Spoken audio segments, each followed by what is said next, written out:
We are going to take a look at the bare position rear fly. You can do this with any weight largely. Today we're going to be demonstrating with the mace because that's what we use in our classes.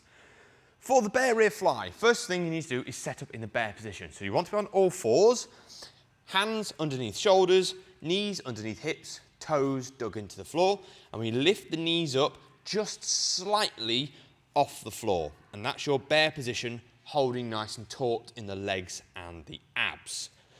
For the rear fly, you're going to take your mace, and if you want to do this alternating, I suggest have the handle pointing away from you.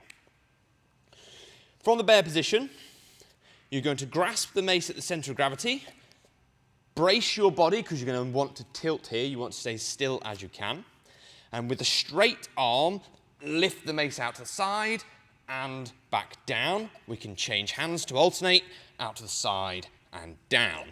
Stick those in your workout, see how it goes.